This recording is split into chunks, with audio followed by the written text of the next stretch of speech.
I share these scribbling videos with you every day because I think it's really important to create every day for all humans to create every day. And on top of creating every day, there's something really special for me in creating without worrying about what the outcome is. So, for example, I also create dinners every day, but I really do care whether my dinner tastes good or not.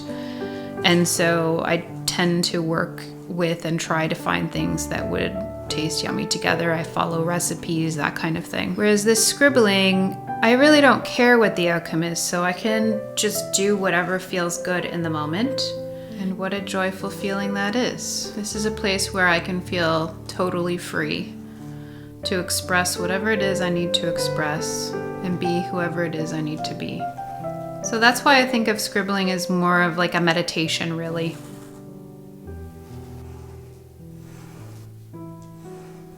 It's also why I really imagine you scribbling along beside me. Because the energy that's going out in the world when we create without attachment to what something looks like, without the attachment to the outcome, we're able to connect with true expression. And connecting with true expression for me is like connecting with the oneness of the world, connecting with love, connecting with truth. And so it seems really simple and like, what's scribbling? What do you mean? What are you doing? And that's really what it is. That's the simplicity of it. That's how simple it is. You're literally putting things on a page just because they feel good, or just because you're curious about what might happen if you did it. And it connects us back into our childhood self as well. Get to play and have a little fun. Sometimes the scribbles are a little more controlled, like the one I'm doing today. Other times they're wild and messy, and whatever shows up for you is perfectly great. And I have people say to me, well, what if I'm not artistic? And I actually feel like this activity might be easier for people who aren't artistic because they don't have any training with their hand and their mind telling them to do one thing to make it look a certain way, to make things that appease or appeal to others, whereas artists would have that. And so if you're not naturally artistic, or you don't think you're naturally artistic, you may actually find this easier than someone who has artistic training.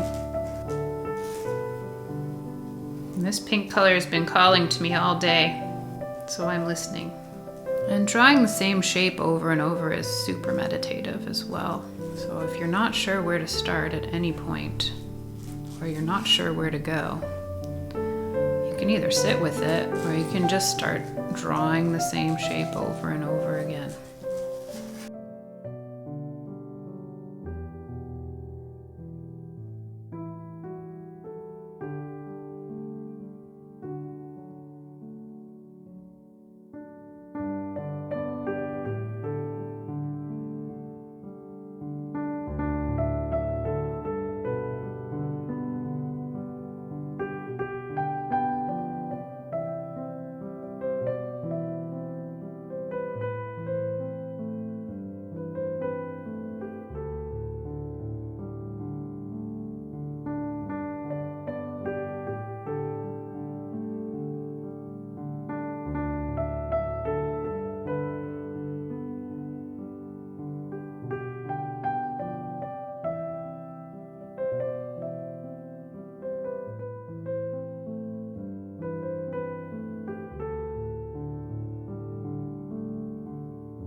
That feels complete for me today. If you're still in the flow of things, keep going, or even click on this other video and have me scribbling beside you while you continue. See you tomorrow.